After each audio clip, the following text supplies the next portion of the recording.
Hi, my name is Kashka and welcome to our Plant Voices podcast from Tayport Community Garden. This first podcast is about Scottish Government's myclimatechanges consultation and about the climate change policy being updated right now. So the news is good, actually. Scottish Government's first climate change bill's targets for reducing carbon emissions by 42% have been reached 6 years ahead of 2020 deadline. So that's brilliant. And now Scottish Parliament is just about to debate a new climate change bill with more ambitious reduction targets of 90% by 2050 and net zero emissions in the future.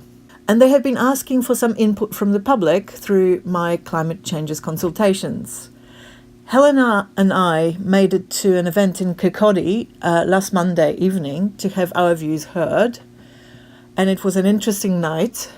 We learned a lot about how these public consultations work and met some interesting people. But what's most important, we both found that it was quite a buzz to brainstorm ideas, and we both felt good for speaking our piece. So much so that we wanted others in our community to have a chance to respond too. So I asked plant members to share their thoughts on the consultation questions. And the questions we were asked are: what will people need to do to help Scotland reach more ambitious climate change targets? What are the barriers that will prevent people doing this? And what are the solutions?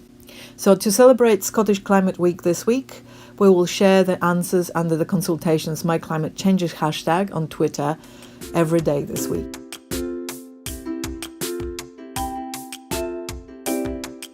My first conversation was with Jessie Roberts, who's plants administrator, and she lives in Tayport and she has done so for the last 25 years. And we started by talking about lifestyle changes that she's already made to lower her carbon footprint. Well, having recently looked at my carbon footprint in a very quick way on that online scheme, what's it? WWF, that's the one. carbon Yes, calculator. yes. The things that I was doing pretty well, but the things where I could improve were definitely things in the home. And one of the difficulties for me as a single person living alone in a big house is that making the kind of changes which would really have an impact on my carbon footprint would involve either having somebody else to live in the house or moving out and to somewhere smaller. So that would be quite significant compromises for me, neither of which I'm terribly happy to undertake. But there are lots of smaller things I can do. I think in terms of my own personal energy use, there's more I could do in the house. If I stay in a big house, then there are various things I can do to reduce drafts and to increase efficiency. And I think it would be useful to have a smart meter to see exactly where the issues are. Because I don't have a very big income anyway, the leisure thing in a way looks after itself. For example, I don't have the income to fly anywhere. So but I do have family in the States and I do intend to go and visit them next year. That's an issue. And I can certainly do a bit more on food. One of the things I could certainly do, and it's partly because I'm lazy that I haven't done it so far, is that I could do more cooking from ingredients from scratch rather than processed foods, even though I've cut out quite a lot of dairy. I've never eaten meat. I do use processed foods to fill in gaps so I think I need to get better at cooking from scratch, and I'm better than I was on using local seasonal ingredients, and most of the time I stick with that, but sometimes there are extravagances. Transport I have cut back on quite a lot. So when you're thinking about it, sort of the biggest thing, not just for you, but for people to make change, because you've done quite a lot of work to reduce your carbon. Yes, I have done quite a lot of it already. Which is not necessarily a usual situation for an average person. No. So, but when you're looking across these categories of transport, work, leisure and home, what would be change that you think would have the most impact if people were starting to change their lifestyles?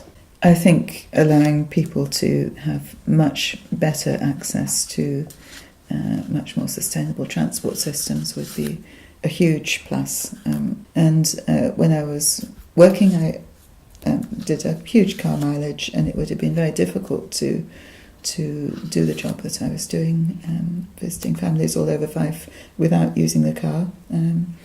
I would like to see a much better access to electric car points and electric cars generally. Probably doesn't apply to me personally because I've got an old car that will probably see me out, but and obviously big boost to public transport, better bus systems, perhaps reinstatement of some railway systems where that's possible.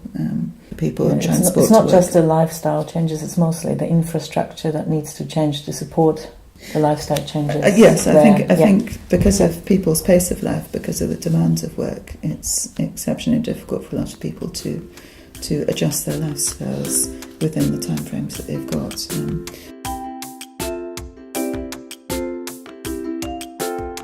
In case you're inspired to do more about climate change and would like some support in a friendly group setting, why don't you consider joining Tayport Carbon Conversation sessions, which are run by Plant and Tayport Community Garden.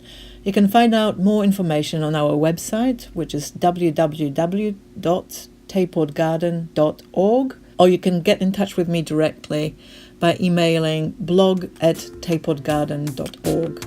Thank you for listening.